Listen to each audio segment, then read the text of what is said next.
If you have a 2005 to 2013 BMW and your side mirrors are getting discolored, it's a common issue, but it's a really easy fix and inexpensive.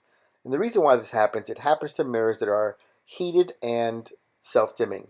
And what happens is the fluid that's in between the layers, either it escapes or moisture gets in and it starts to ruin that mirror. But it's available on Amazon for super cheap. My suggestion is to get a replacement that only has the heat element and not the dimming function. I never found a great benefit to it, and why not avoid this happening again? You'll start off by taking a pry tool, getting up underneath the mirror, and it just pops off of this mount. Once you do that, you'll find a clip with a wire harness. Take a pick or a small screwdriver and disconnect the clip.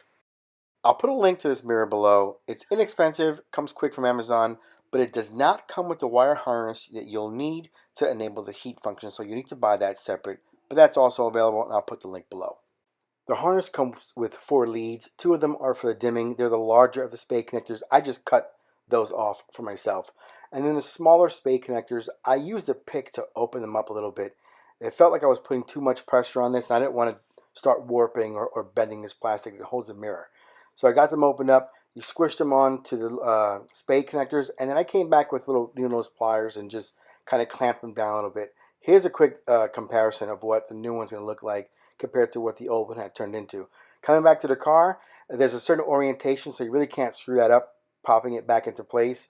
Go ahead and connect that harness, make sure it's fully clicked, tuck the wires out of the way, push it in, and you're done.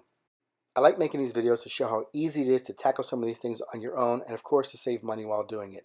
I'll put a link below to some of the things I've used, and if you use my links, I'll earn a whole 17 cents.